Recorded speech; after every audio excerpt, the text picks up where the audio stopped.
Good day, and welcome to Solidarity News Brief, bringing you news highlighting the dignity of human life from conception to natural death. My name is Jeff Cullbreath.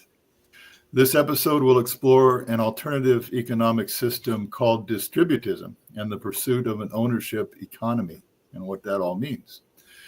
We have a very special guest for you today.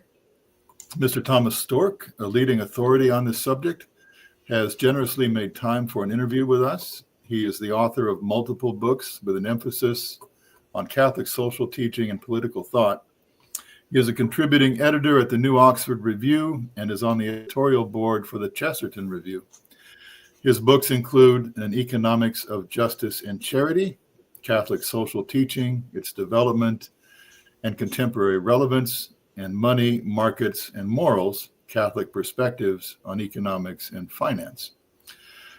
Mr. Storck, thank you for joining us for this episode of Solidarity News Brief. Thank you for having me. Could you, I understand you published another book very recently, and I've forgotten the title. What is this new book of yours? It's called Economics, an Alternative Introduction. Okay, and it can function as a textbook, I think you mentioned.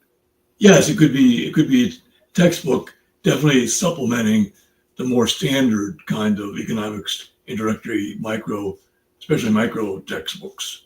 All right, terrific. Thank you for that. I'm looking forward to reading it myself. So getting into the subject matter, distributism is a term that is still largely unknown or misunderstood by the public. Simply put, if I may start with the definition, distributism is an economic system which seeks to encourage the widespread ownership of productive capital, as opposed to large concentrations of capital in the hands of a few. Distributism is to be distinguished from socialism, in which the state owns all the means of production, and from capitalism, in which mega corporations and a handful of wealthy individuals control the economy. Proponents of distributism tend to hold that both capitalism and socialism result in the weakening of the family, the destruction of community, and the degradation of human dignity. The only political party which seeks to implement such a system is the American Solidarity Party in the United States. On the platform section of their website, it states, "We believe the American economy should be reordered to place human dignity first, and to recognize that the family is the basic unit of economic production. We are committed to policies that emphasize local production, family-owned businesses, and cooperative ownership structures." Mr. Storck, I'm hoping you can give us a little bit of the history behind this model, and in particular, its roots in Catholic social teaching. What are the historical circumstances to which the Church is responding? Well, if you don't mind, let me make a couple of comments first about what you said about capitalism and socialism. Since we'll be talking about both of those quite a bit today, I think it's important to be precise as to what they are. Surprisingly, for all that we talk about capitalism, and everybody assumes he knows what it is, there's actually very little agreement among economists or economic historians as to what capitalism is. And you'll find varying and competing definitions, one of the ones that you just gave. But the definition that I like to use, because I think it gets at the heart of it and it comes with some authority, is the definition that Pope Pius XI gave in his encyclical Quadragesimo Anno in 1931. And this encyclical, by the way, is kind of like the textbook, the encyclopedia of Catholic social teaching. So any of our viewers that are not familiar with it, I would really, really strongly recommend it as maybe the most important thing you could read on the whole subject. But anyway, Pius XI defines capitalism as that economic system in which were provided by different people the capital and labor jointly needed for production. In other words, the key point of capitalism is that some people own the means of production and they hire other people to work for them. Now, Pius XI goes on to say that that arrangement in and of itself is not unjust, because if I hire somebody to paint my porch and I pay him a fair wage for that, I haven't done anything unjust. The problem with capitalism is kind of what you sketched above a minute ago, namely that when you have a whole economy in which some people own the means of production and other people work for them, the capitalists, the ones that own the means of production, get to call all the shots. So it eventually ends up with the corporate dominated economy that you mentioned a second ago, in which they control the things. But capitalism, Pius XI, in fact, says the system is not in itself unjust, but it's unwise, and it rarely, if ever, operates on a just level. But I do think it's important that we keep our thinking clear and define and realize what do we mean when we're talking about capitalism and so on. And similarly, and I hate to spend a lot of time on definitions, but sometimes they're important. When you talk about socialism, in that same encyclical written in 1931, Pius XI has an extremely clarifying discussion of socialism, and it's still applicable today, over 100 or almost 100 years later. And he points out that the socialism of his time had split into two parts. There was the part that had recently taken control of Russia, communism, which was, as you described, that the state would take over all the means of production, and it was also characterized by militant atheism and so on. But Pius XI points out that what he calls moderate socialism is something different. And he even says that the proposals of some of the moderate socialists are very close to the just demands of Catholic social reformers. So why is socialism bad then?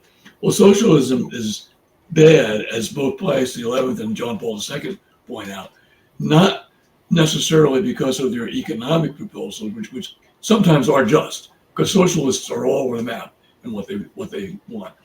It's because socialism is suffering from a philosophical materialistic error that has been with it from the beginning and seemingly is inseparable from it, namely a kind of an atheism and a kind of a materialism that views man and society simply in material terms. So as John Paul II said, the root error of socialism is anthropological, i.e. concerning the human nature. So it's important when we're talking about both capitalism and socialism, it's important, I think, to be precise, and otherwise we might lay ourselves open to someone saying, well, that's not, I'm a socialist, I don't believe that. Well, yeah. Okay, maybe you don't, but there's a kind of a anti-religious materialistic bias that you'll find in socialism historically that, as I say, is seemingly inseparable from it. So after that little introduction, let me try to address your question more.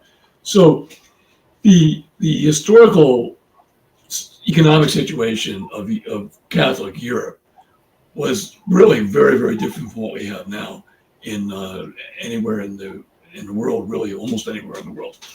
And the medieval Catholic economy was definitely rooted in the idea that the economy exists to serve the human person, to serve families and so on, and that it wasn't a means of enriching yourself and trying to get as rich as you can. But that began to break down after the 16th, 7th century. In Protestant countries, you soon had the development of competitive capitalism, the separation of ownership from work. In Catholic countries, you kind of had that interlude of mercantilism, where the state tried to control the economy, not necessarily taking over the means of production, but trying to control it for its aggrandizement and so on. Now, as the 19th century came along, you had this Protestant capitalist economy spreading to what had hitherto been the the Catholic countries of the Mediterranean, France, Italy, Spain, and so on. And the church had always taken notice of this, but it began to take more notice of it. So you had beginnings of Catholic social teaching, and as many people know, the first major document on this was Leo XIII's 1891 encyclical Rerum Novarum, in response to the industrialism that was starting to really be a problem in Europe, and all kinds of different solutions or pseudo solutions were being advocated, from various kinds of socialism to all kinds of other things.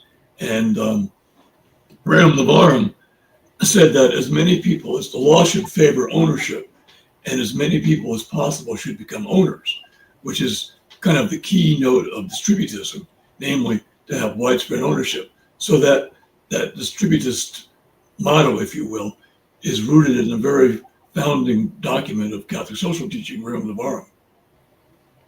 Right. Thank you for that, and thank you for the clarification on definitions. I was kind of going back to Marx on capitalism. I think he coined the term, actually. But both of those terms have become very slippery and kind of used to, I think even Pope Benedict the 16th wrote that, I don't remember the document, but that European democratic socialism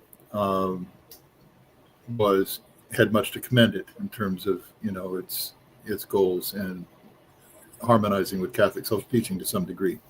Yeah, that was in an article that he wrote for First Things. Was it? Okay. That came out around 2003 or so, approximately.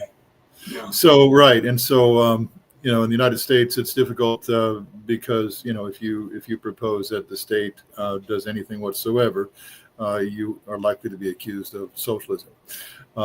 So there's certainly a lot of slipperiness around it, and important to get the definitions correct. So thank you for that. And then also, I kind of you mentioned that in the 1890s and the early or late 19th century, the European economy was very tumultuous, undergoing all kinds of changes with regard to capitalism and pseudo solutions like socialism, but that things are very different now. And so we have today, my oldest son is sort of he dabbles in economics a little bit, and he says we can't really even call this capitalism today. It's more of a finance /state capitalism in some very service economy oriented here in the West. And I'm wondering if distributism is still addresses the same issues, if we still have the same kinds of problems, or is there something new that needs to be taken into account? For example, money being a different thing, more than a means of exchange today, right? Yeah, money is a whole topic in itself, which I'm happy to talk about it, but it's a long topic. Most of our money supply, we tend to think of money as the $5, $10 bills we have in our pocket, but most of the money supply, of course, is not actual currency. It's just a blip in a computer screen. And where does this money come from? Well, it's not issued by the government. It's created by banks, by the banking system. For example, let's suppose that you have $1,000 and you deposit that $1,000 in a bank. Well, what does the bank do with that $1,000? Does it keep it in its vaults for you to come and get sometime? No. It keeps a certain amount in its vault, maybe $200, depending on the Federal Reserve requirements and the other regulators. But most of it loans out. For example, let's say it loans out 800 of that 1,000. Mm-hmm. Well, the person who borrows the 800 now has $800 of money, but you still have your original 1,000. You could come, you can write checks off it, for example. Yeah. But the person who borrowed the 800 can also write checks off his 800. So now what was $1,000 is $1,800. And let's say he deposits his $800 in the bank, and the bank loans out $600. Well, now you have $2,400 that was produced from your original 1,000. It was produced how? Basically out of thin air. And yet the bank produces it as debt, and requires the person who borrows the 800 to repay it with interest. So the money supply is very curious. The money supply, which is mostly bank created money, is produced as debt and required to be repaid with interest. And in some ways, we treat it like productive capital, right? Well, yeah, I mean, and it can, another person who borrowed the 800, he can use it to whatever. You could start a business with it. You could buy real things with it. Yeah. But nonetheless, the money was created by the banking system. Yeah. And it doesn't represent necessarily an increase in real wealth. Right. So those industries that deal with money, and they're almost exclusively finance oriented. What's the transition? I mean, does that translate into? Is it possible for that to translate into some sort of ownership arrangement? Well, finance really is, or ought to be, the stepchild, if you will, of the economy, in the sense that it exists to facilitate real economic exchanges. But no matter how the economy develops, or no matter how technology develops, the real economy is always going to be real things that people can eat or wear or read or play music on. Right. And finance, to the extent that finance dominates that economy, that shows a real skewing of how the economy ought to be structured, because finance is a subsidiary part of the economy. Gotcha. And so in a distributed economy with functioning guilds, which we might talk about later, the finance aspects would be under the control of the actual producing elements in the society, rather than vice versa. I agree. Yeah. So a lot of us, our eyes start to glaze over a little bit on this topic of money, but yeah, let's move on, and we'll get back to money, I think, a little bit later. I wanted your thoughts on how distributism and an ownership economy in the distributist vision incentivizes virtue. Well, if you understand the question, right? Yeah, I think what we have to recognize, first of all, that capitalism incentivizes vice. There's no question about it. I mean, Adam Smith was very clear. The butcher, he says, does not sell you meat on account of his interest in you or his care about you, but because of his pure self-interest, in self-interest understood not in a rational way, but in an exaggerated, selfish way. So if you own the means of production and you hire people to work for you, it's in your interest, short-term interest to be sure, but this worldly interest, but nonetheless in what we would normally call your interest, to lower your labor costs as much as possible. So you want to keep your wages as low as possible. If you have a chance to move your factory to another place where it's cheaper, or to close it, you'll most of the time you'll do that. And capitalism incentivizes vice. Now, distributism, I think, doesn't so much incentivize virtue as it allows virtue a free field for operation. It doesn't provide that that kind of tug between, even a capitalist, for example, who wants to do the right thing, is going to find out that if he does the right thing, he might go out of business because the other ones, the competitors, as we say, are doing the wrong thing. So whereas in distributism, especially with the guild system, which I hope we'll talk about later,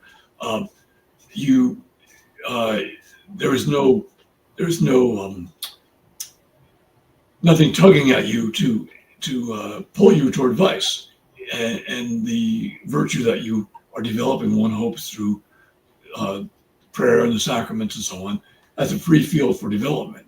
It's not pulled down by wow, if I do this, I might go out of business.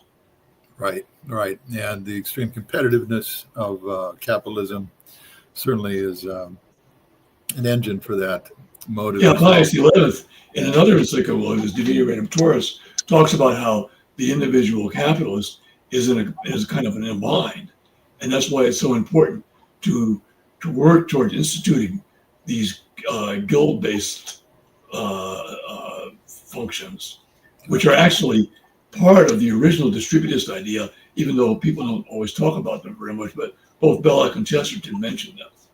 Right. So on a related note, let's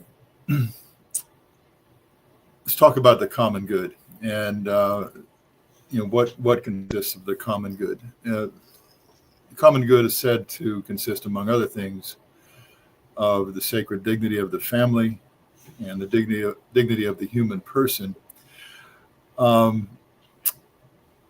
does that tie into widespread ownership of productive property? What is it about distributism that is best suited to the dignity of the family and the human person? Well, again, the best way to talk about this, I think, is to contrast it with capitalism. Mm-hmm. For example, if a capitalist decides to shut down a factory or move it to some other place, what's going to happen? Well, the community where the factory once stood is now devoid of a certain number of jobs. But these jobs are not just economic transactions. They support families, they support parishes, communities, extended families, et cetera, et cetera. And when the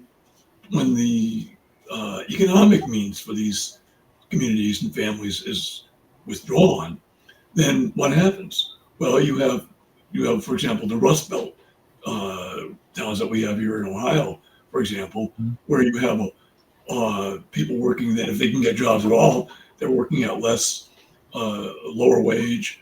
Often their spouses have to go out and work, and their children are left maybe to raise themselves, as it were. Mm-hmm. And you have a whole host of social problems that arise. And so distributism, by giving workers a say in that, for example, if you have a cooperative ownership of a larger firm and there's a problem, and you say, well, we're having economic downturn, we don't know what to do. Well, the capitalist says, well, I know what to do. We'll sell it or we'll move it. Well, the distributist owners of a company, the cooperative owners of a company, can come together and say, okay, we have a problem. What can we do to solve the problem? Because we have more than one competing value here. We have not just the bottom line, the economic, the financial line, but we have the family, we have our homes, our parishes, et cetera, et cetera. And so because they can take these other things into account, they can make decisions based on the whole range of the common good, the whole range of the good of the family.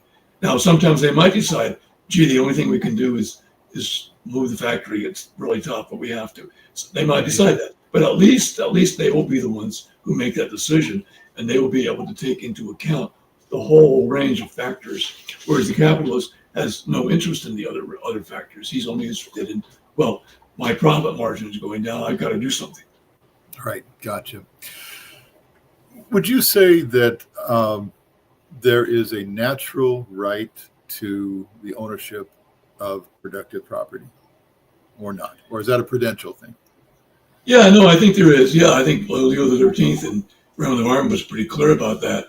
It doesn't mean that everybody has to own productive property, but it does mean that there's a natural right to own it. It doesn't mean the government has to give everybody property either. But it means that just like there's a natural right to marriage, it doesn't mean you can go out and compel the first person you meet, you must marry me because I have a right to marriage. Well, you've got to find yourself a spouse. There's a right to property, but normally speaking, you secure that right by buying it or inheriting it or something like that. Right. Okay. All right. Um, I would agree with that. It's something that I think is another strike against capitalism, because if there is a natural right to property, then to productive property, then the majority would seem to have a right to pursue that, have a realistic possibilities of attaining that, right? And, yeah. The economy ought to be structured such that it's assumed that everybody who wants to will have a right to productive property, either immediately, i.e., small ownership, or through some kind of a cooperative arrangement. Whereas right now, the economy and the whole society doesn't even care about that.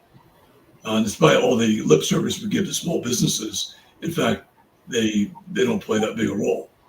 right. All right. Moving on to a topic that's very close to my heart. Historically, extended families have served as an important safety net and a form of social capital for people. We saw this especially during the Great Depression. Things could have been much, much worse if there wasn't a job with Uncle Jim, baling hay, or, working construction or whatever. If, a distant relative didn't have, some space in the attic for another room and so on. That safety net, that natural safety net, seems to have sort of evaporated due to a whole combination of things, low birth rates, low marriage rates, mobility, people just being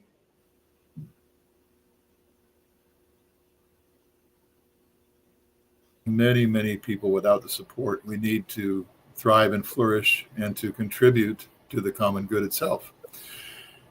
Is there a tie between the principles of distributism and an ownership economy and the health of extended families beyond the natural? Yeah, some of that was at least implied in when we talked a minute ago about the communities being factories being closed. Because if you have, for example, extended families living in a place, and let's say the factory closes and people say, "Oh, we have to move." Well, are the grandparents going to move too? Is everybody going to move? That's maybe you look back, say at like The Grapes of Wrath, that novel by Steinbeck, the whole family did move, but that's kind of unusual, and that wasn't a particularly healthy move in any case.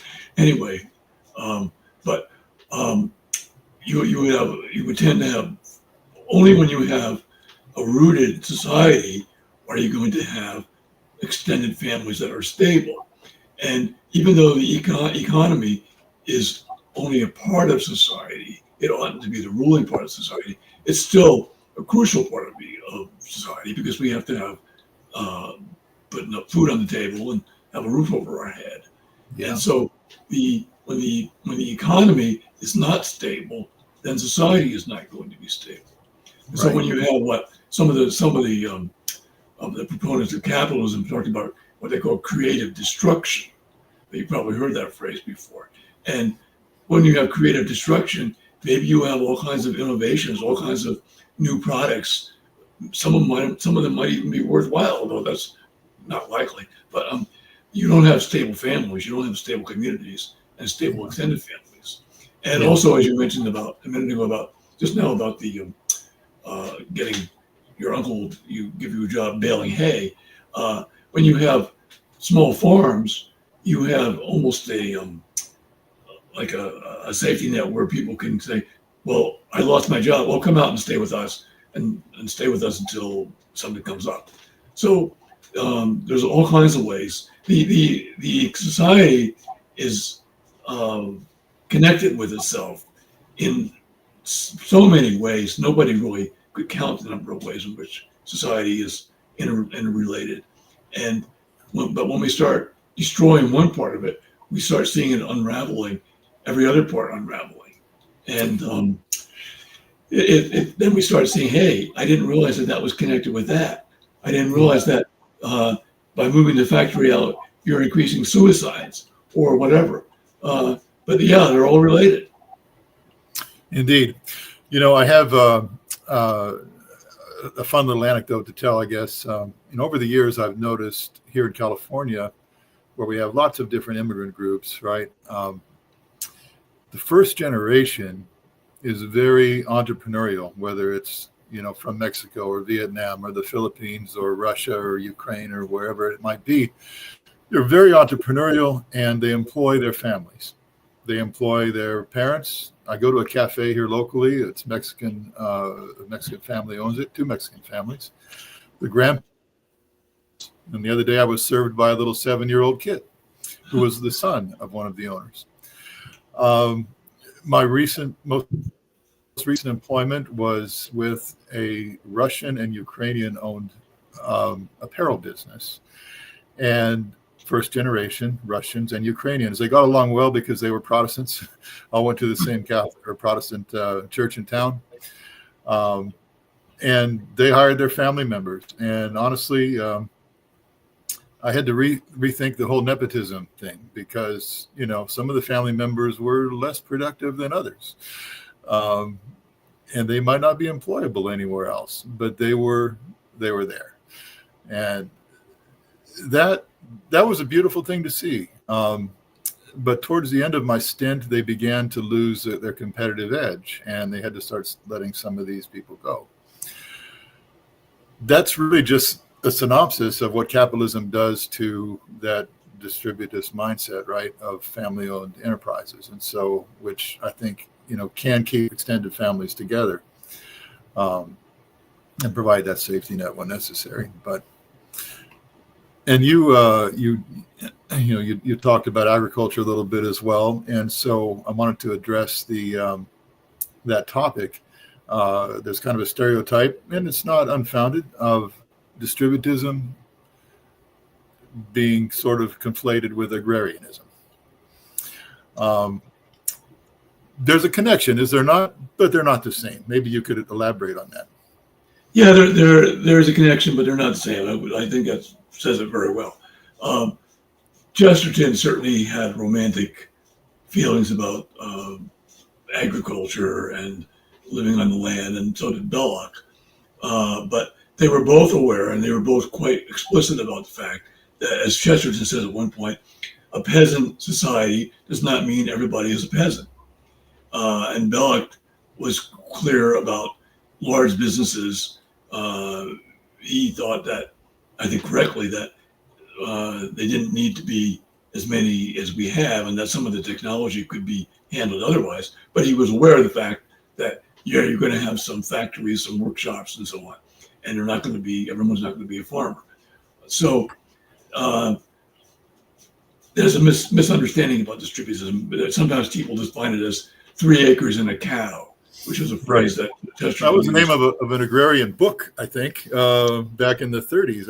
I believe I read it. 3 acres and a cow. Yeah, I mean, there was a large rural life movement in the 30s, which is actually reviving a little bit right now. I mean, I contributed recently to 2 books about Gothic rural life and localism. But as far as distributism is concerned, I mean, Chesterton's younger brother, Cecil Chesterton, gave a definition of distributism very similar to what you gave in the very beginning, that it's distributed property, and this can work in an industrial as well as an agricultural society. But I think for Belloc and Chesterton, the idea was not that everyone would be a farmer, but that there would be the agricultural sector would be more important than it is in a capitalist society. Because when you have, Pius XI said that free competition, which is generally only the accompaniment of capitalism, free competition always leads to economic domination. So when you have economic domination, you have some people with the means to take control of the land because they have the money to buy out small farmers. And so then you have the agricultural sector decreasing in importance, and you might have very, very few people actually living on the land, just a few. I mean, you have these, around here we have these gigantic chicken factories, egg factories, I should say, and they're huge, these huge barns, or not really barns, that's too benign a term. I don't know what the right word is, like warehouses that you can drive past and see them. And I don't imagine that you have that many workers actually tending these things, because except collecting the eggs, that would be the main task, I suppose. But anyway, it's a very different from an actual farm, an actual family farm or multi-family farm. Yeah. And this, but if I may, this is a good point maybe to bring up when you're talking about the immigrants and their entrepreneurial spirit. If I may, this might be a good point to bring up the guilds. Is that okay for me to talk about that now? Sure. Yeah, certainly. Because this is an important point that's often overlooked. Small businesses in the United States, I don't have the figure in front of me, but the failure rate of a small business in the United States is like about 50% after 5 years. And many of these small businesses, the amount of work that the people have to put in, they put in 18-hour days, for example. Well, you can praise that for its entrepreneurial spirit, or you can say, gee, I wonder what kind of effect that has on their religious life, on their family life, on their ability to listen to music and read or play music. Well, the reason for that is because of competition. You really need to work hard to compete. Well, in the Middle Ages, there were institutions called the craft guilds, which most people are familiar with by name, but they don't know too much about. And the craft guilds' intention was to regulate the economy in the interests of the consumer, the worker, and the owner. And it was assumed that all the workers would eventually become owners if they wanted to. They started out as apprentices, they worked their way up as journeymen, and then if they accumulated a little capital, they could buy their own workshop. Mm-hmm. But the one major point about the guilds is that you didn't look upon, let's say in a particular town you had 10 bakers. These bakers did not look upon the other bakers as competitors. They looked upon them as brothers, supplying a need for the town. The people in the town needed bread. Well, we can supply the bread. And it's actually a service. We're doing a service to the people of the town. And yeah, we expect to make our living by it, but we don't expect to become exorbitantly rich by it. And the other people who are supplying bread are not our competitors or our brothers. And the guilds would have, they would hire a priest as a chaplain. They would have mass on the feast day of their patron saint, and they would have masses set for their deceased members, and so on and so on. So it was a very, very different spirit that was animating the economy. And so one of the problems with the immigrants and their small businesses is that it really is hard work. And sometimes small businesses are just looking, we want to sell out to a large company. I remember reading a few years ago about I think it was called Wicked Weed. It was a brewery in, I think, North Carolina. And they produced a very good craft beer. And after a little while, Anheuser-Busch bought them out. And well, it was probably very, very hard for them because they were having to work long hours to produce their product. And it was a relief to be able to sell out. But they shouldn't have had to work those long hours. If they had a guild economy, they could have worked reasonable hours, and there would have been a reasonable number of brewers in town, not everyone competing with each other. So how would you envision a guild system in the modern economy? For example, I just met with an executive with a lumber company, a construction company rather, this morning. And this company, they have a mill. They sell lumber. They install decks and fences and whatever else. They also are distributors for all kinds of hardware and gates and so on. They do all these different things, all within the construction industry. And so, my thought is that's complicated. You've got actual manufacturing happening. You've got distribution happening. You've got the service of installation happening. You've got all these different fields under one umbrella. how does a guild system deal with this kind of complexity, right? That's just one example. Well, let's leave the company intact for the time being, and we can talk about alternatives in a minute. But assuming the company stays together, there is actually, in my experience here in Ohio, there is actually more cooperation than you might think between different firms. For example, a plumber might say, I can't get to your job till next week, but call so-and-so, and I think he might be able to come and help you today. Mm-hmm. Or I've had a pharmacy say, well, we don't have that. We can't get for some reason that prescription, but try so-and-so. I think they might be able to help you. So there's no reason that the company you just described has to look upon other companies, whether they're doing the whole range of services or just part of it, just say the building part or the lumber part. There's no reason they have to look upon them as someone, we want to grab their market share if we can, but it'd be great if they went out of business. But they can say, well, there's enough business in this town for both of us, and we'll try to share it. Now, Belloc might say, and if you're familiar with his book, the Restoration of Property, one of the proposals he makes in there, and it's not necessarily the only proposal that distributors can make, but one of the proposals he makes is that a business that has so many facets as the one that you just described could be broken up into its component parts. And this isn't necessarily, there's pros and cons to that, is all I'll say. But even not having that, not doing that, there is no reason that it has to look upon other companies as competitors. Yeah, I was just thinking that you mentioned Belloc. Belloc, if I remember correctly, saw the camaraderie of the trades and the crafts. We all do the same thing as being one of the virtues of the guild system, right? And because you have that brotherhood, right? Mm-hmm. Whereas with in a modern economy, you have these institutions, these establishments, these companies, and so on that do a whole bunch of different things. So, how do you slice that pie, right? Or do you slice it at all? Maybe the guilds have to look different. Maybe we're transitioning from a different kind of a guild than Belloc was talking about. That's more industry oriented. You could have a guild that you could structure your guilds any way you want.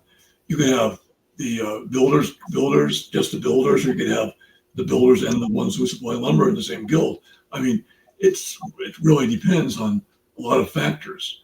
One of the things about distributism and about Catholic social teaching is it's not primarily a top-down system. It's the guilds didn't arise because Thomas Aquinas got together with a couple other theologians and drew up a blueprint for guilds. They arose out of the exigencies and the Christian spirit of the times. Right, indeed. Okay, thank you for that. Back to agriculture a little bit. What are your thoughts on the huge economies of scale involved in corporate agriculture? Is that necessarily a problem for distributism? Because it seems to me if we're going to have family farms flourish, they'll be competing with these large corporate farms that have economies of scale that will just crush them. Does it have to be either or can there be sort of a hybrid system there? If that makes sense. Well, theoretically, there could be a hybrid system, but if you had a society that was committed to a distributist ideal, then I would think it would work toward trying to break up the large corporate farms, not necessarily by any process of confiscation or anything like that, although there are certain instances where forced breaking up would be just. But there are many ways to do that without that. For example, by incentivizing selling off land, or saying that when land is sold, if you sell it to a large corporation, there's an extra tax involved. Whereas when you sell it to a smaller farm, the tax rate is lower. And a lot of, when you're talking about machinery, for example, we have these agricultural colleges and have had them since Civil War times. Right. But the kind of research that they engage in is very often oriented toward helping the corporate farmers, and it's not so much a conspiracy on their part as they never thought about. Well, wait a minute, maybe we can work on machines that would be better for small farms and cheaper to buy. Wendell Berry is very good on this, and in some of his writings about how the whole agricultural college and experimental what do they call those county agents and so on are oriented toward, in many cases, toward making people bigger. And there was that famous or infamous agriculture secretary under Gerald Ford, what was his first name? Earl Butz. Get big or get out. And that was a policy.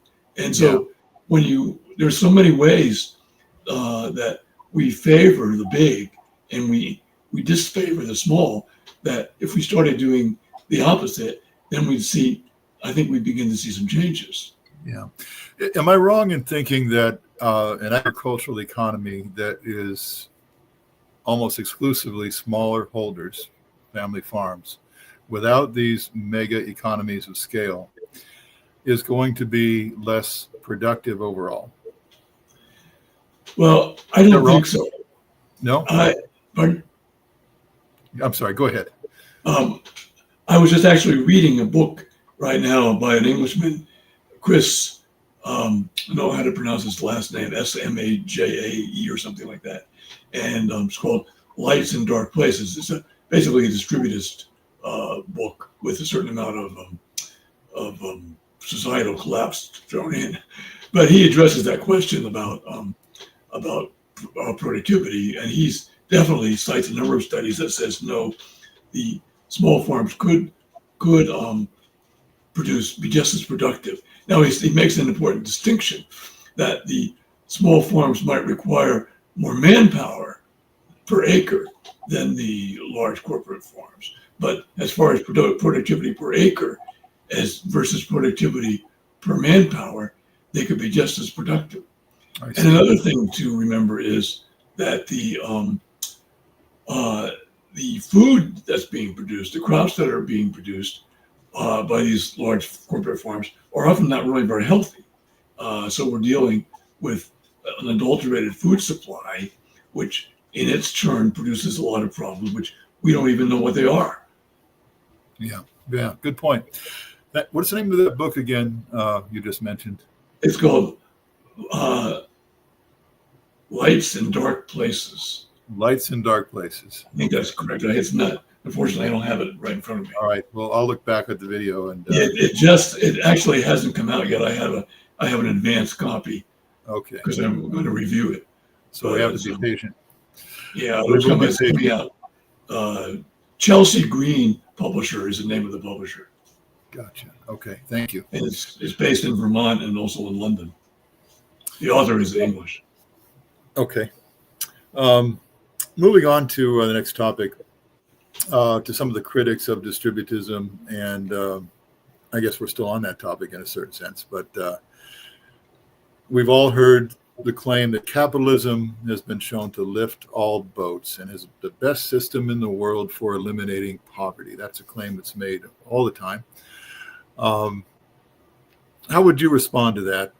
Is there anything wrong with that claim, or is it a side issue? Yeah, there are several points to be made about this. Yeah. Let me do this one first. Very often people will say, well, look, in 1820 and 1830, the English working class was, really oppressed and poverty stricken. And 100 years later, after all this capitalism, they were so much better. Well, the fact of the matter is that the reason they were so oppressed and poverty stricken in 1830 was precisely because of capitalism.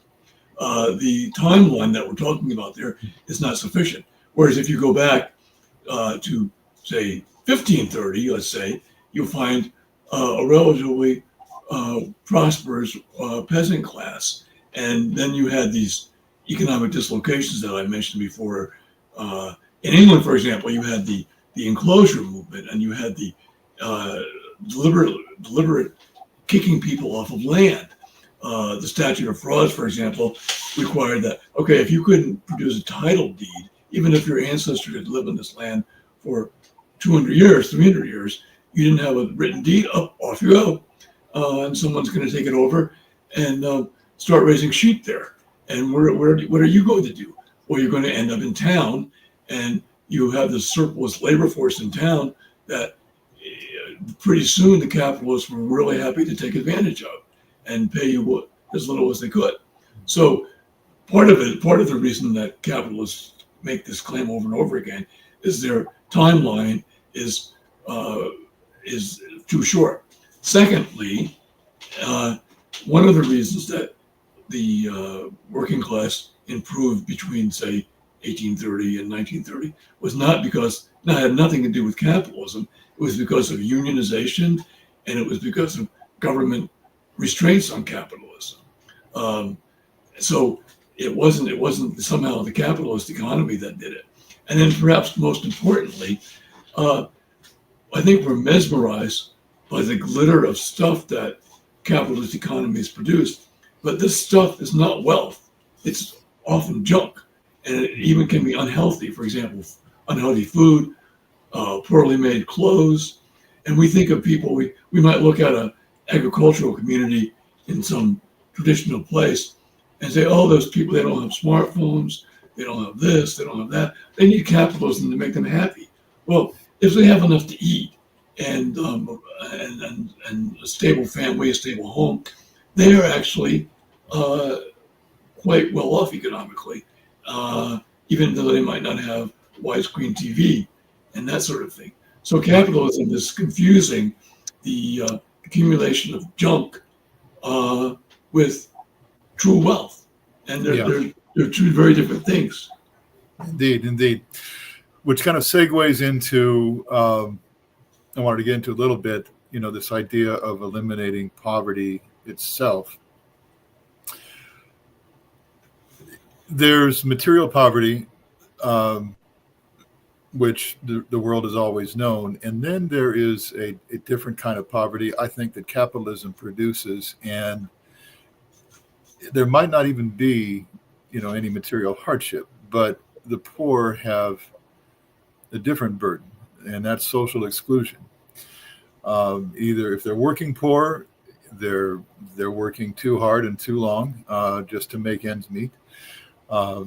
Or if they're not, they're excluded in other ways from contributing to their communities.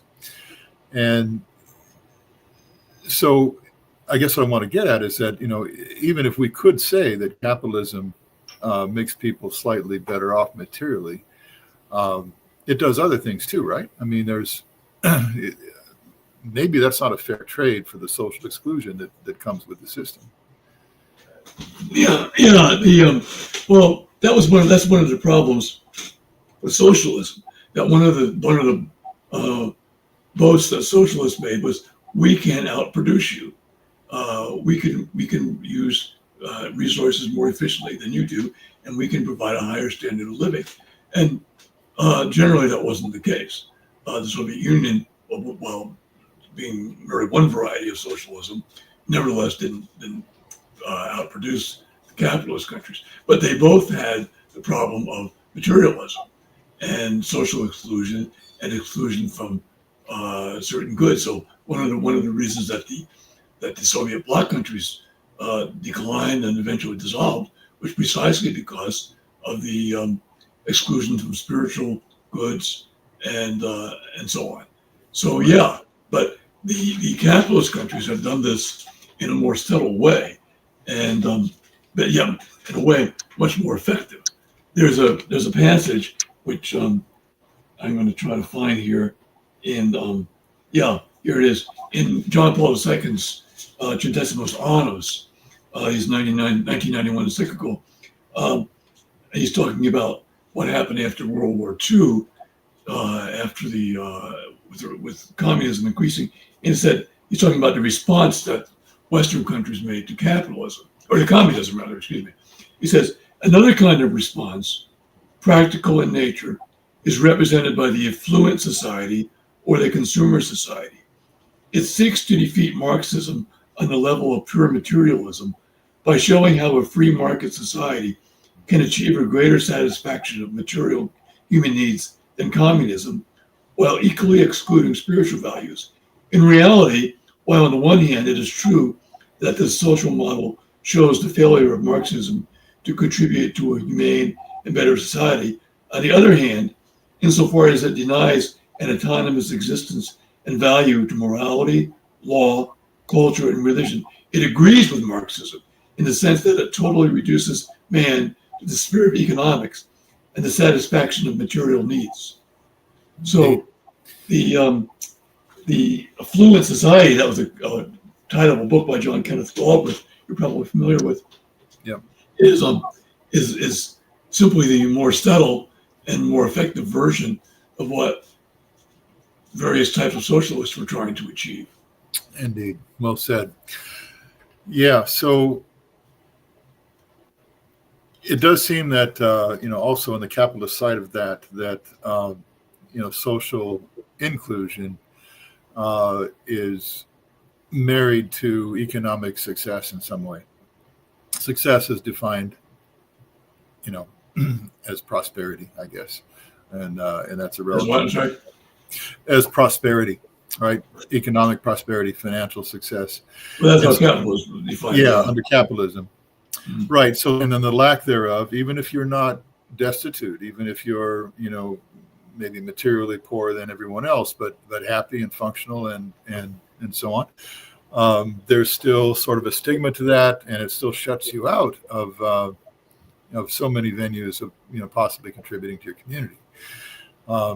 I was just at a meeting yesterday and at a school, and it's a great school. I don't want to bash the school, but the thought just kept coming back. All of these things they want you to do, you got to pay for, and the rewards are all material rewards, and it was just very much, pay to play, and so that's the kind of exclusion I think that and especially with the spiritual poverty that goes with capitalism, that is a problem. But let's move on then to another criticism of distributism from the capitalist end is that they say that the confiscation and redistribution of property by the state is necessary to achieve it, and that is immoral. That's stealing. Personally, I think they're half right. I think I don't see any way around it. There would have to be some redistribution of wealth to the poor and the middle class. But I don't think that's necessarily immoral. The question is, what does the move to an ownership economy look like in detail? You've addressed some of that already in terms of other incentives that might reduce the bigness of a lot of these organizations. That's not as coercive as straight confiscation and breaking them up. But to what extent, though, is that a factor? I mean, in my vision, I'm kind of with Belloc on this. I don't really see any way around it. I think when land reform, for example, has been attempted in Catholic countries like the Philippines under President Aquino, in Vietnam under President Diem, there was confiscation and redistribution of land. And that seems like a necessary component. I think the criticism maybe is not unfounded. I don't see the immorality of that, though, if it serves the common good. What are your thoughts on that? Yeah, well, property ownership. One of the if you're familiar with philosophy, there's a principle of final causality. What is the thing for? In other words, let's take food. Well, we eat. Why do human beings eat? We eat to sustain ourselves. That doesn't mean we can't enjoy our food, but it means that if the enjoyment of our food starts taking precedence over the nourishing factor that the food has, then we might have some problems. We're not eating healthily anymore. And so everything that exists for a purpose, including property. And the purpose of property, as Leo the 13th is clear in Realm of Harm, is for the support of the family and the property owner and his family. Now, this means that when property, Paul VI in his encyclical, hold on for a second. It's not in here. Slipping my mind. His 67 encyclical on theology, social teaching specifically said that the confiscation of estates that are not being used to bring about land reform can be just. And it's true, because if you're not using land that some other people need and can use, then it's not wrong. You're right. You're correct. It's not wrong to confiscate that land, because land is a kind of a funny property. We tend to think of it in our capitalist way of thinking. Land is just like anything else, like the house or a car, but it isn't. Land, there's only a certain amount of land, a fixed amount of land. It can hardly be added to at all, maybe by building dikes and reclaiming a little bit of land from the sea, but that's very minuscule. We can destroy land by putting toxic waste on it and render it unusable for maybe centuries, but we can't really add to land. And it's, as both Leo the 13th and John Paul II said, the earth exists for the sustenance of the entire human race. And the way that the land is used and is distributed is a matter for prudential justice, prudential judgment on the part of the authorities and the part of the community. So you're right. There can be means where some kind of confiscation with, I might point out, as Paul VI does, with compensation for the owners, not simply taking their land and saying, tough. But, I know, I'm sorry. I remember now the title, Popular and Progressio. That was the title of the encyclical. Okay, thank you. But anyway, but generally speaking, distributists have not talked about this. Even Belloc, it's the scheme that Belloc had in his book, The Restoration of Property, was that large concentrations of land or of other kinds of property would be subject to a very high progressive tax, and the owner would voluntarily sell it off because it would be not in his economic interest anymore to keep the excess. But that is not the same as confiscation. But there are, but it's close. Well, I don't know, in a way, but it's if you accept the fact that property has a purpose, just like anything else, just like as Chesterton said, it's just as wrong for somebody to have all the property in belonging to him as it is for him to have all the wives belonging to him. Yeah, right. So there would need to be, What's Wrong with the World? This book, What's Wrong with the World, he talks about that. So I remember that. Yeah. So I mean, we tend to think, well, one of them it's okay to have laws against polygamy, but there's nothing wrong with amassing as much property as you want. Well, no, right. Property, just like marriage and sexuality, property has a purpose. Right. Exactly. Yeah, and there are multiple ways, as you mentioned, to accomplish the same sort of thing, right? Belloc's property tax scheme, and caps on income, limits on corporate assets, antitrust laws, and so forth, can all be employed, to bring that about. Yeah, Chesterton has a chapter in his book, The Outline of Sanity, called "A Misunderstanding About Method," where he talks about some of the possible methods for bringing about distributism. Right. So moving on to the next topic, some will say from the socialist side that the only way to guarantee economic justice for all is socialism. One definition we'll work with here. There are others, but in the case where a benevolent state, one way or the other, directs all or most aspects of economic life. The argument is because if property ownership is allowed, if it's true ownership, then you can buy and sell property. And if you can buy and sell property, then you will end up with a savvy elite that amasses property and power and money, thereby exploiting and dispossessing others. Distributism, they would say, doesn't get rid of the injustice that is inherent in the system of property ownership. So how would you respond to this? Well, it seems like a very, very obvious fallacy that they're uttering. Namely, the fact that you can buy and sell property does not mean that you can amass property.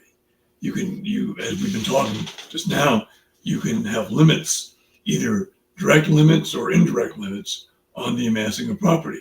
So it's a really, as I say, a no-brainer to say, well, just because I can own property doesn't mean I can own all the property, right? Or I can amass as much as I want.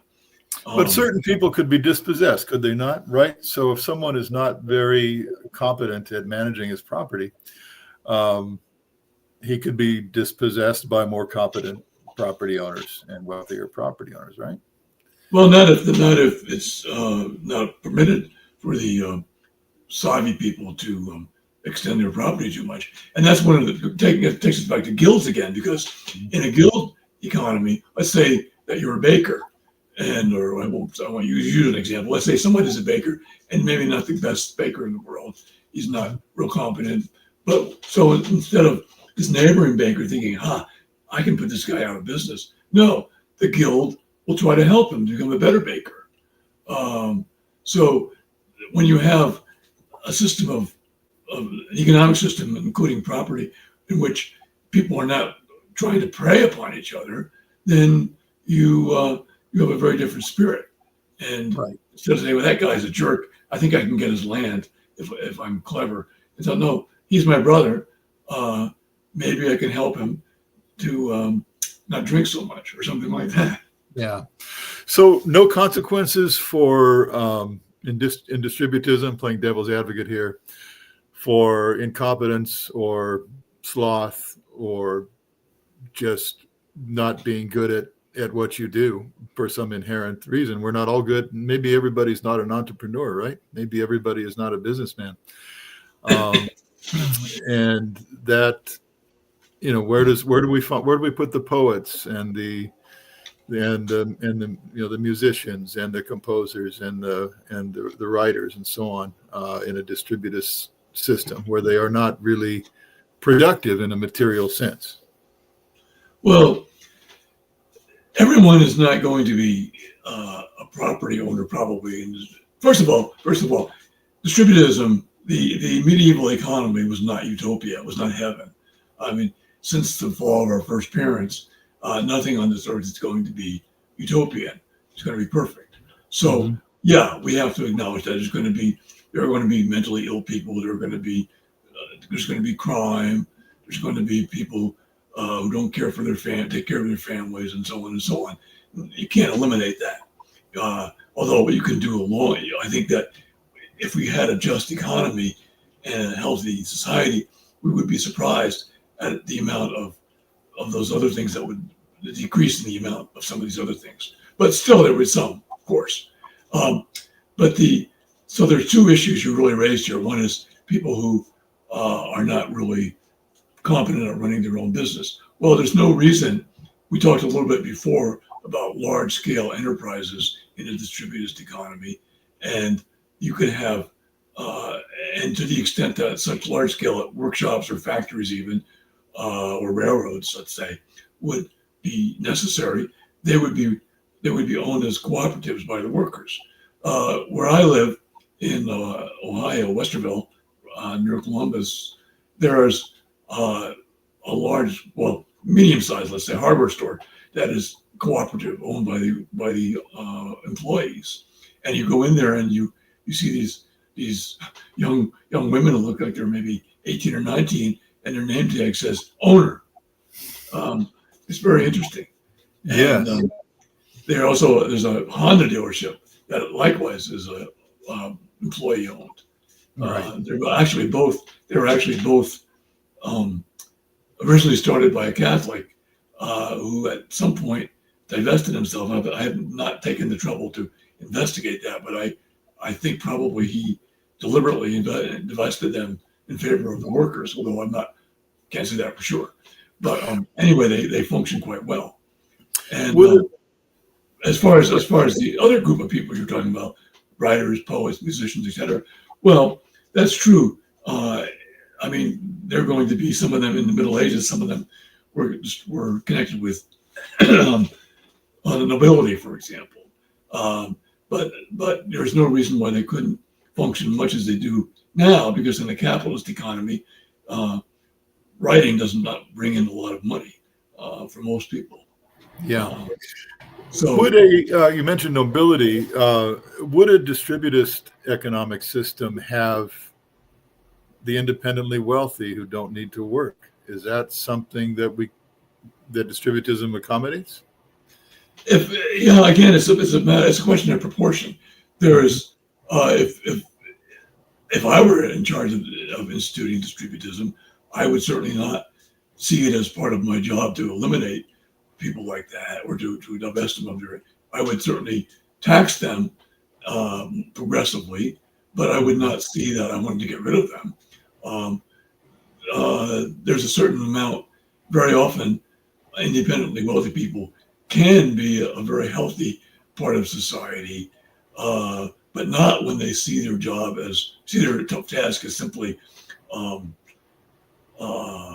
amassing more property and oppressing people and living lifestyles that are hardly examples of anything healthy. But when they have a certain noblesse oblige, that's something different. Correct. Right. I think we need them, but we need them to be healthy. Mm-hmm. And they are, traditionally, historically, patrons of the poets and the artists and the musicians and so on. I would hope, I would like to see, that class, if you will, preserved as not a class apart, but, integrated into the whole system and with the responsibilities and obligations that come with that status. Exactly. When their wealth is seen as God has given me this, I have a duty to contribute to the common good with it in a unique way, perhaps, but it's just as important as anybody else's contribution to the common good, and I better get with it if I want to save my soul. Yeah, indeed. So that segues well into the next topic, which is the extreme gap between rich and poor, between the wealthy and the rest of us that we experience today. I used to not think that mattered. I thought the only thing that mattered was how we treated the poor. If the poor are taken care of, if everybody has what they need to live, then who cares how rich the rich are? I've come to change my mind on this in the last few years, and for various reasons. I won't get into my reasons, but what do you think? Do you think there is any social harm in having these enormous disparities in wealth, where we have individuals worth the combined GDPs of a dozen small countries? Is that a problem, and why is that a problem in your opinion? Well, as we were just saying about independently wealthy people, it's not. I don't think you can. It's not a cut and dried answer. On the one hand, if you have a traditional class, say of nobility, that understands their role in society and takes it seriously, then that can be healthy for society. If you simply have people who've made their fortune by basically exploiting people, taking advantage of people, that's not good. And why isn't that good? For two reasons, I think, primarily, although there might be more reasons. Oddly enough, The first one is to their own souls. The Holy Scripture is full of warnings about against trying to become rich. Um, uh, it's people will read the Bible and they'll just ignore these passages, but Scripture is full of warnings about the dangers of wealth, and especially about the dangers of seeking wealth. If you inherit wealth and you understand your the duties that come with it, that's one thing. There are many saints who were in that situation, and they saved their souls very well, and yet they were well off, and because they saw that position as having duties, and they performed those duties well. But if you simply see it as a means for increasing your own consumption, then you're putting your soul in danger. And secondly, in the kind of society we have right now, if you have a lot of wealth, and you can see this, like, look at these people who are dominating headlines, Elon Musk, Jeff Bezos, and so on. They have not just a lot of money, but they have a lot of political power. And this political power is exercised not in a benevolent, noblesse oblige sense, but in the sense of what can I do to help myself generally, or sometimes in a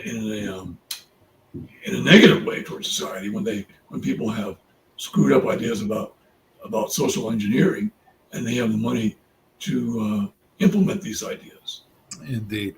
Yeah, that's my thought as well, is that even apart from the spiritual danger to the wealthy in the pursuit of wealth, by the time they get there,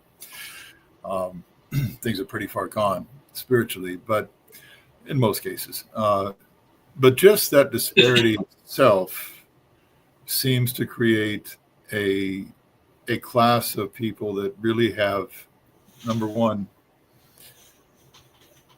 no connection to the rest of us. I mean, imagine just driving down the highway and being able to buy anything you see. That is a person who doesn't know how anybody else lives, right? Mm-hmm.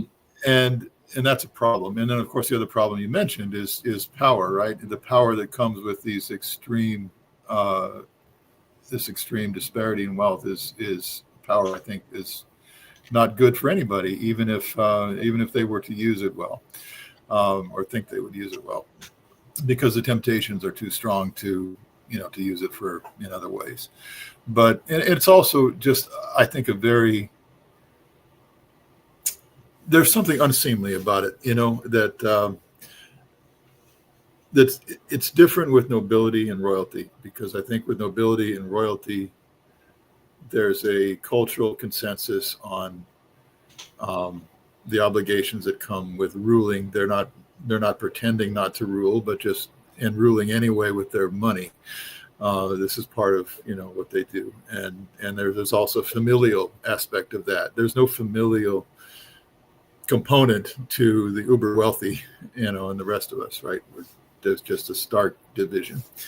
But anyway, thank you so much for answering that question. That was very much on the mind of our sponsor here as well, that we get into that. Moving on, again, let's talk about, we already got into this a little bit, the changes in the economy in the past 150 years, and sort of putting an end to the romantic idea that we can turn back the clock to an agrarian society, or even necessarily the medieval guilds being replicated in the same way today. I want to explore those economies of scale a little bit more, because I'm trying to imagine life without a huge toothpaste manufacturer being able to sell me cheap toothpaste, right? The economies of scale that go into making our automobiles, go into making everything we use, right? If those go away, it seems to me, or not even go away, but if those are radically reduced in scope, that seems like a revolution. I don't know that we can sell that as an idea to economic policymakers. Does that make sense? Or am I mischaracterizing this? Well, I don't know that we can sell it either, but it doesn't mean it's not true.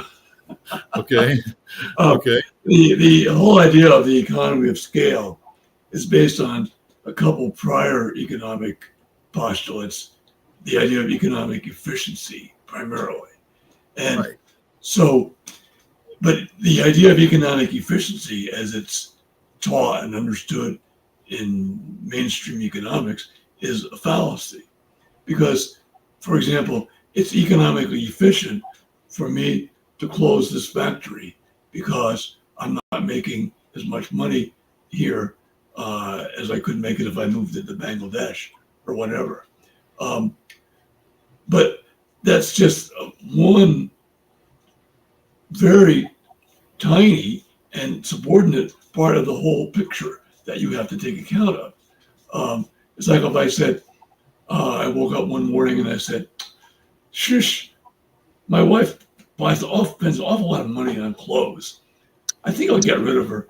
I think that other woman I saw the other day, she probably wouldn't spend as much money on clothes. I mean, it's ridiculous, the idea that you are isolating one component of life and a subordinate component at that and making that the ruling thing.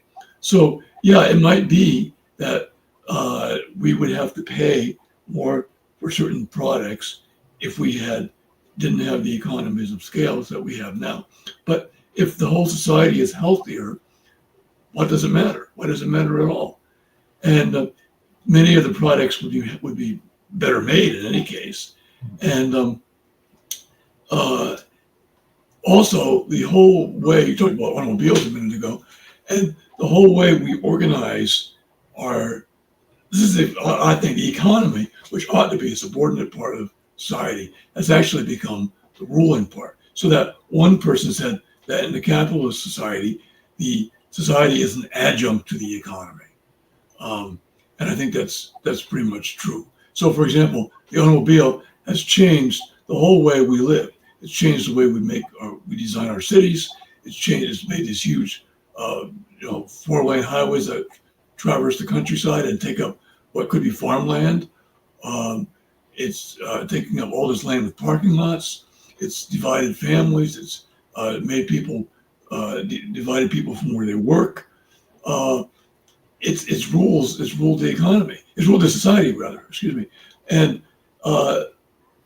so I have not much sympathy with the economists who want to say, isn't that genie out of the bottle now, though? I mean, right? oh yeah, well, how do we go back? That's mean, another question, but we can't confuse those two questions. On the one hand, how would we restore that is a very, very complicated question. But whether we should want to restore that doesn't seem to me a very difficult question whatsoever. But if you want to talk about how would we do that, well, yeah, that's complicated, and all I can do is give you a couple suggestions is how we might begin. Yeah. So my response is at just gut level is that, whether or not I want to do it depends on the viability of the means and how destructive that would or wouldn't be, right? And so eliminating or drastically changing our transportation infrastructure, we have those parking lots and freeways now, the garages. It's all there, what do you do with all that? And then it would seem to me that nobody knows how to live. I mean, if we were suddenly thrust into an economy where we had to live without that, that would be a disaster. And then getting there incrementally, though, is something I can't wrap my brain around.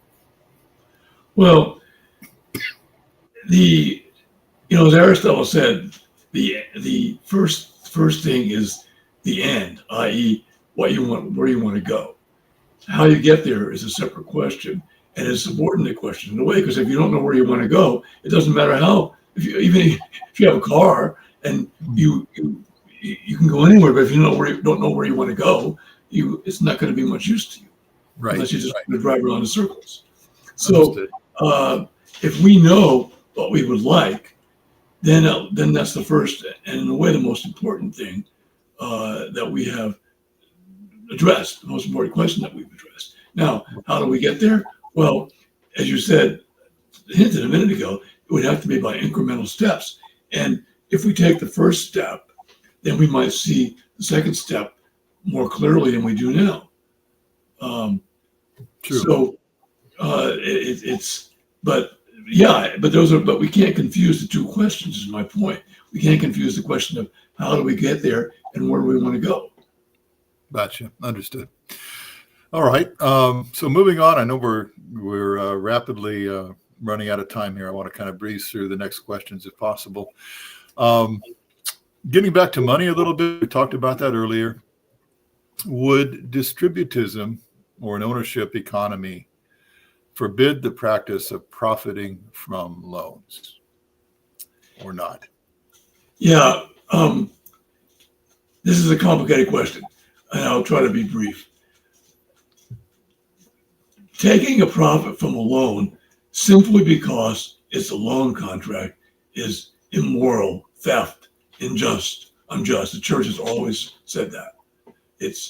But there can be reasons for taking interest in a loan which are not purely based on the loan. And I'll just give a couple quick examples. For example, if I loan you some money, and because I've loaned you the money, I don't have enough money to pay my electric bill, and I get a penalty on my electric bill, then I would have a right to ask you or make it part of the contract that you would pay me the premium that I would have to pay on my electric bill, but that's not purely because of the loan. That's because of an extrinsic factor to the loan. I see. This was a question that was hugely debated in the Middle Ages, and they came up with a number of exceptions. Or, for example, if I don't trust you and I think you might not repay the loan, then I can require, if you're paying the loan back on time, say, a little bit at a time, like a mortgage, say, I can require some extra payments because I'm worried that you might default after a few years. And then if you pay back on time and in full, then you would get that extra refunded to you. But simply because I loan you money or you loan me money, that does not entitle the lender rather to interest. Only because there's some other factor that comes in there, the loss of an opportunity by the part of the lender, or some damage that the lender might suffer.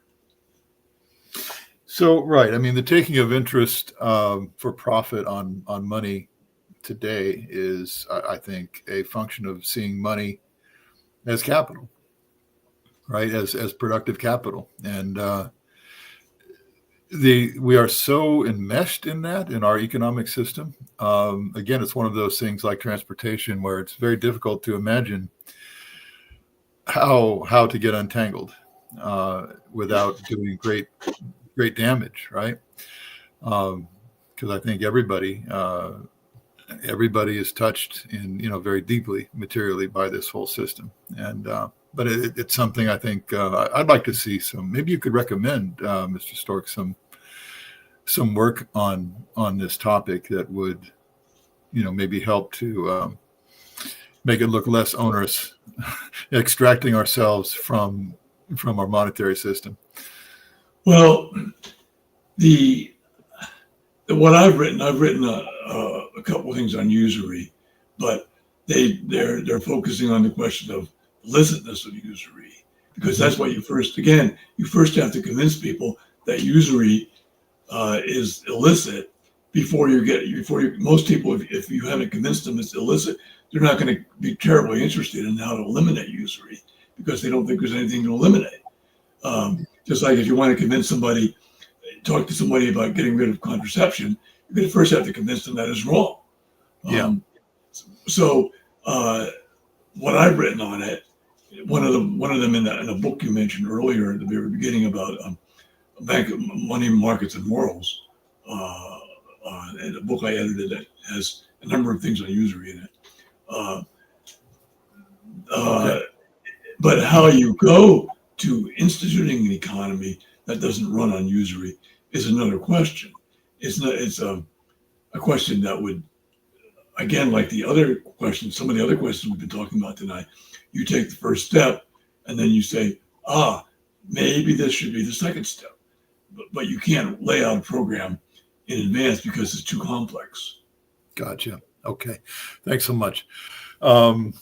Next topic is another thing very dear to my heart is something that's called the gift economy.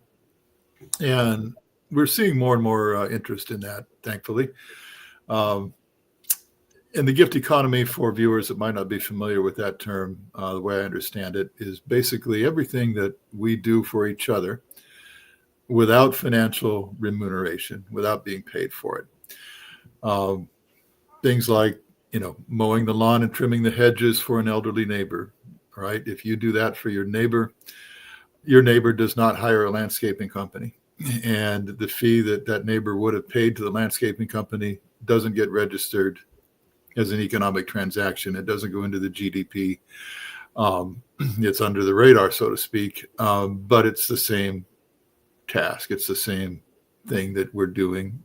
We're just giving it away in a sense, right? So the gift economy strikes me as something extremely important that, we're better off in a neighborhood where the neighbors are helping each other with their landscaping than every resident hiring a landscaping company, right? We're a better society. We're more connected. There's more charity. There's more relationships. And there's an inverse relationship with the GDP there, which is kind of interesting to think about. But is there a connection, Mr. Storck, between distributist principles and the flourishing of the gift economy? How does distributism or ownership make that more likely, make that easier, facilitate that? Yes, I think there is, but it's an indirect relationship. Because when you have, we talked before about how the society and the economy are so intertwined. And when you have a stable economy, you're more likely to have a stable society. Well, when you have a stable society, you have what? You have neighborhoods in which neighbors know each other and you are more likely to help each other. So distributism contributes to this because it contributes to the healthy economy when you have, say, teenagers who know their neighbors are more likely to volunteer. Oh, I'll shovel the snow for you, or whatever. But when you have people who maybe don't know their neighbors or are moving all the time or are working so much they never see their neighbors, then this kind of gift economy that you're talking about becomes that much harder.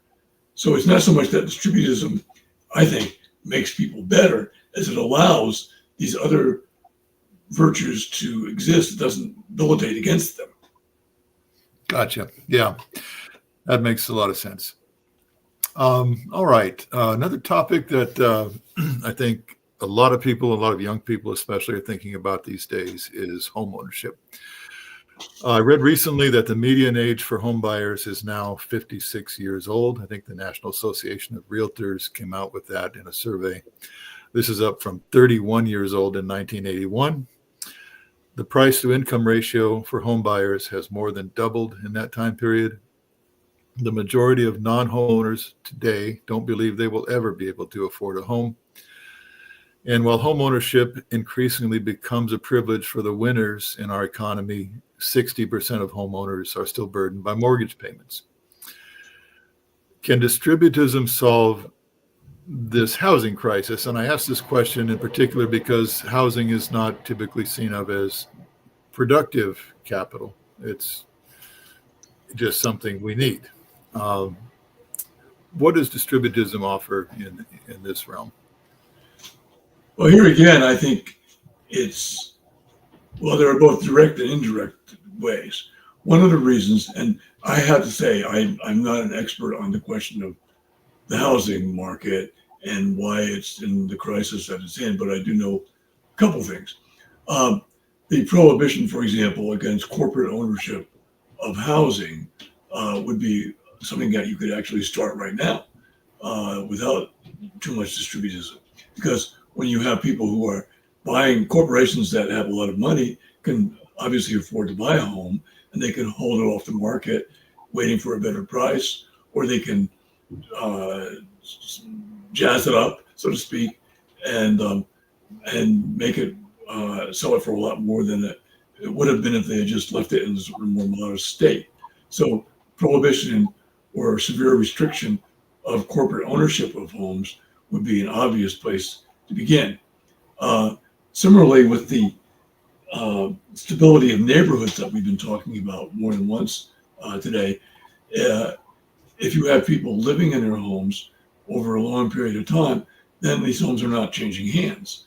And so typically when a home changes hands, it's all very often its price will go up. And so if the ownership is not changing hands, but rather maybe being bequeathed to the one of the children who are in the neighborhood, part of the extended family, you again are lowering the price. As far as it's funny that as the population in the U.S. is leveling off, we're having a home deficit problem, and yet there are 16 million vacant homes in the United States. See, that's it. These are these homes that, why are they vacant? Well, if they're vacant because they're owned by corporations, we can take care of that. I mean, it would be a little drastic for some people, but it would be a huge contribution to the common good.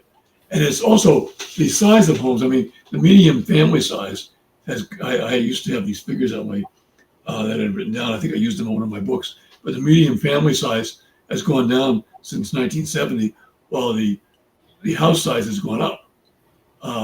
This is kind of ridiculous.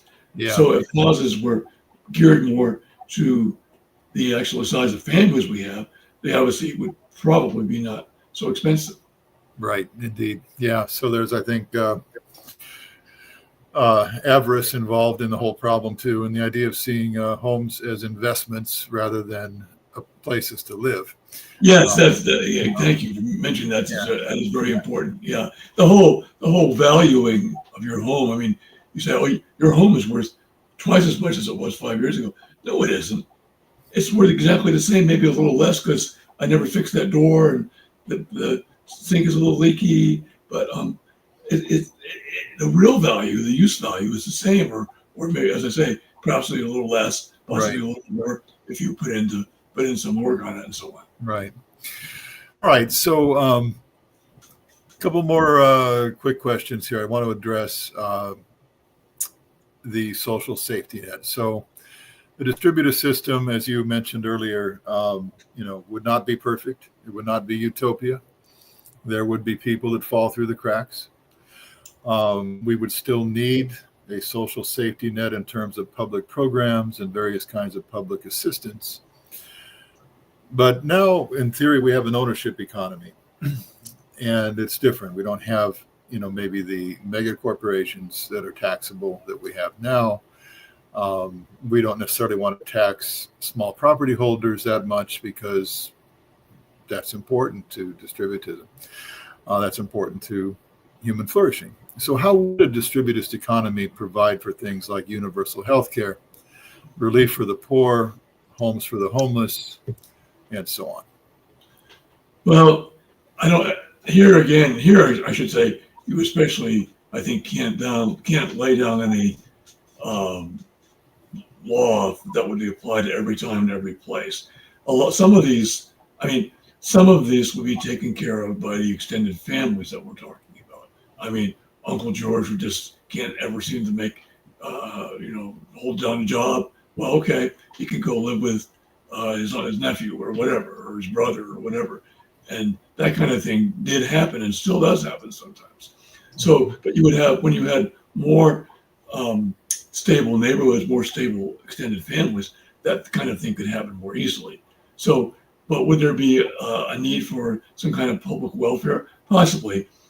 There have been actually in traditional societies, there have been, I remember reading in about Spain in the time of St. Ignatius Loyola, the government had actually come up with a kind of rudimentary welfare scheme I don't remember the details of it, but it was addressing a problem. And so you could, yeah, you might have to have it. It would all depend on a lot of things. As far as healthcare is concerned, I think it's very interesting, and we can generalize about that a little better, because while in today's society, I'm in favor of national health care because I think it's better than what we have now. I don't think it's the ideal. So what you would have in a stable society, distributed society, is you would have cooperatives, which would address these problems. And actually, there were some instances of these in the United States, say 100, 150 years ago, where a physician in a town, you would pay a certain amount a year to the physician, and then you would get guaranteed health care from him. And of course, healthcare was simpler then. We didn't have all the hospital with gadgets and all the kinds of tests that we have right now, and the expensive machines like MRI machines and all kinds of things like that. But nonetheless, it was a cooperative scheme. The government was not involved, but it was insurance, right? It was cooperative insurance, right? It was it was kind of insurance, and it was the physician would maybe not become really rich like some physicians do now, but he would have an adequate income, right. And people would have adequate health care. Very good, thank you. All right, final questions. A little bit of make-believe here, maybe not. Maybe you'll run for president on the American Solidarity Party ticket and win. But if you were the president of the country, governor of a state, king of the world, temporarily, what would be your top 3 policy priorities? Well, the first and the easiest to institute would be reform of taxation, because we've always been tinkering with the tax rates, and people don't realize. I don't know if you're familiar, if you understand, or if our listeners understand the concept of marginal tax rates. It means the very highest, the taxation for your last earned dollar. So a person, for example, let's say a person earns, just to pick a rough figure out of the hand, $100,000 a year, he might be taxed at a certain level for his first $20,000, the second for his next $20,000, and so on. And whatever he was taxed on his last $20,000 would be his marginal tax rate. Well, marginal tax rates back in the 1950s were extremely high, like 70% or so. And, 91. Pardon? 91% over time. Yeah. Okay, I didn't want to say anything I wasn't positive about, but they were very high, and now they're more like in the 30s. And Ohio just instituted a flat income tax, and I think they'd like to get rid of the income tax altogether. We have a very heavily dominated legislature, and but the taxation could be made more progressive. And one of the most ridiculous things about taxation nowadays is if you receive say $10,000 in dividends or capital gains, depending on your income, that can be totally tax-free. Whereas if you earn that money, you would be taxed on it. It makes absolutely no sense. That was one of the things that was done under the second Bush in his tax schemes. But it's the idea that the worker would pay tax on money, whereas somebody receiving passive income won't, is just absurd. So that would be the first thing I would address, would be changing things in the tax code. Taxes on wealth or just income? Well, income I'm talking about. Taxes on wealth is interesting. In and of itself, I don't think it's wrong, but I do think it's dangerous, and here's why. When the income tax was first instituted in the U.S. and around before World War I, it was widely said that, don't worry, this is only going to apply to the rich. Ordinary people will never have to pay the income tax. Well, we know that that's not true. So what scares me a little bit about wealth tax is that it might start out with just taxing super rich people, but governments do have a way sometimes of overreach, and that it would eventually start taxing people that really can't reasonably afford that kind of tax. So I'm a little bit hesitant to endorse a wealth tax. I see. Okay. All right. Okay. Because it seems the wealth is the driver, really, more so than income, of the radical disparities that we're seeing now, right? So It is, yeah. but that may not be the best way to address that. There might Gotcha. be other ways. If you start doing some of these things we talked about before, uh, uh, making it more difficult to amass more money, we might start seeing a fall of that. Right. Gotcha. So, well, in and of itself, I don't think wealth tax, I don't think it's unjust. I think it might be unwise for the reasons I just gave. I see. Number 2. Okay, corporate personhood. Now, corporate personhood has to be understood we have to make a distinction here. The idea that a corporation is treated in law as a person has a lot of convenience, because if you're trying to sue a corporation and you have to sue individually every member of the board of directors, say, or individually every member of the management, that's pretty cumbersome. Whereas if you can treat it simply as a legal person, then that is handy for everybody. But that doesn't follow from that corporations have to have all the rights of natural persons. And the way we have it now, corporations have many of the rights of natural persons and few of the duties of natural persons. So limited liability, for example, absolves them from a lot of criminal laws that if they were there, if you made the board of directors and the management liable for crimes that corporations committed and threatened them with jail time, you would see corporations changing their behavior quite quickly. But if all you can do is fine them, say, because they're getting privileges that ordinary people, natural persons rather, don't get. But so I'm not against corporate personhood, but I'm against the abuse of corporate personhood, the extension of corporate personhood to mean that they have all the rights of natural persons, or most of the rights of natural persons, and few of the duties of natural persons. Yeah. Would you say corporate personhood is a sort of a response to the culture of litigation that we have now, that, anybody can sue anybody? It seems like that's not actually the case, but we're very sue happy. And so those that have something to protect, maybe needed some protection in that regard. Well, corporate personhood existed actually in ancient Rome, in that you could have a corporation that was treated as a person. Mm-hmm. Now, in the United States, before the Civil War, corporations were heavily regulated usually by state governments, and they were chartered to do one particular thing, and the charter could be revoked after a certain number of years. But after the Civil War, states started giving general incorporation charters with no period of time attached to them. And the states would even compete with each other in terms of who can offer the best deal to a corporation, because then they could tax that corporation and get some revenue from it. But they could do business anywhere for as long as they wanted, forever, doing anything they wanted. So the rise of corporate personhood took off after the Civil War, and over the years, corporations have increased their the powers of their personhood incrementally, usually, maybe very often as a result of Supreme Court decisions, not as a result of legislative actions.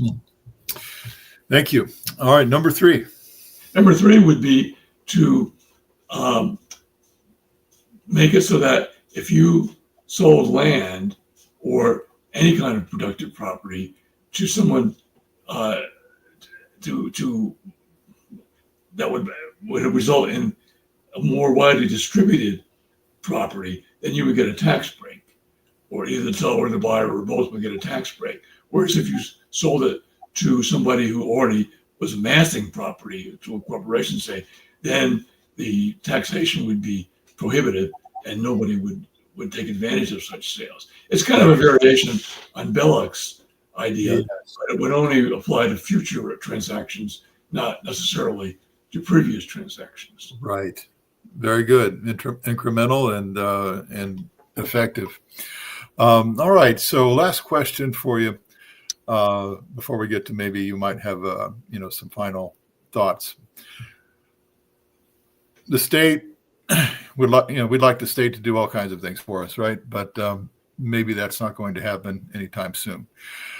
What can ordinary citizens do to move towards an ownership economy? What sorts of things can local communities do on their own in the present circumstances in which we find ourselves? Well, we can, for one thing, there are some things that are pretty easy to do. We can patronize farmers markets, local stores where they exist. Mm-hmm. Instead of using banks, especially big banks, use credit unions, which are, of course, cooperatives. Mm-hmm. And local governments can do a lot to foster this, especially farmers markets. Obviously, a lot of localities do cooperate in setting up farmers markets, so on. And they can highlight local stores. They can even by zoning laws, they can make it easier for small stores to exist and sort of buy out or sort of shut out larger stores to some extent. It would depend on zoning laws of the state, of course, and that might differ. I don't know. That might differ quite a bit. And not, around in central Ohio, sometimes there's these unseemly competitions between different towns and villages to attract corporations to bake their headquarters in the town, and they'll offer them tax breaks. And the corporation might come and stay there for 3 years and then say, well, we're going to move unless you give us another tax break. And it's a ridiculous kind of competition. But instead of that kind of competition, they could offer tax breaks to small local businesses and things like that. And so there is a certain amount that we can do. As far as, say, forming a cooperative of your own, if somebody has the skills to do that, yes, by all means, work toward that. But a lot of us don't have that kind of skill. But if you do, so much the better. Or just a single proprietorship, a small business. If you think you can make a go of it, then by all means. Very good. I'm wondering about the viability of cooperative businesses. You read about these from time to time. A bakery, a manufacturing business that is cooperatively owned by the employees, if that's the right term, employee owned, and it's not necessarily. It may be a nonprofit as well, but it seems like that would be something maybe small lenders could help to facilitate. But you do need, I think, the prerequisite for that is community in the first place. So we really have to get back to that. Yeah, credit unions. Some of them are huge and act kind of like banks nowadays. Yeah. I'm sure it's great. I belong to one. Pardon? I belong to one of those. Yeah, the credit union we belong to, unfortunately, is a little bit too big for britches, I think. But smaller credit unions can, and it's easier to get involved with a smaller credit union, and right.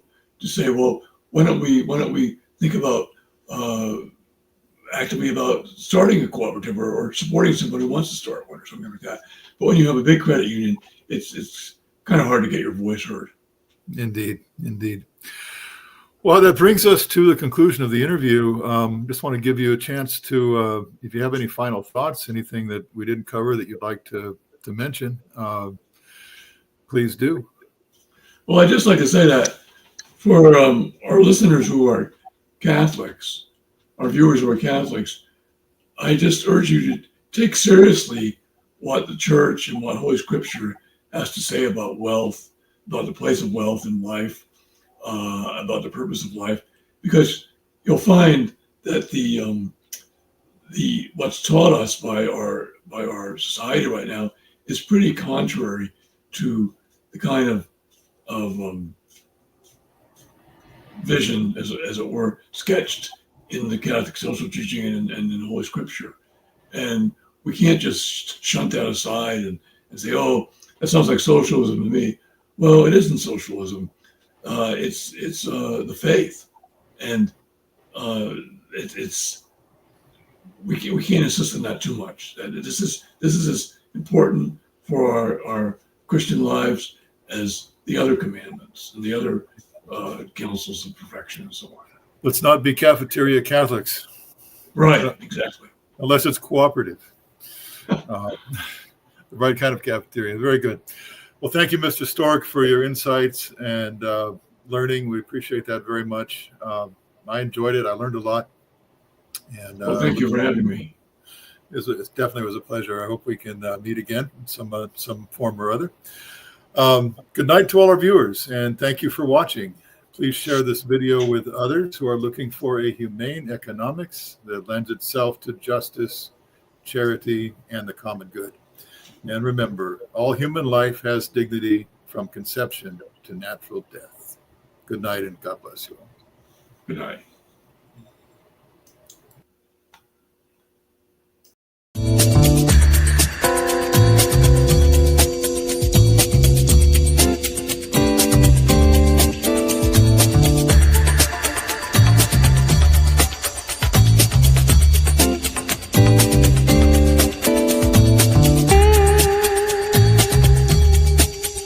Thank you.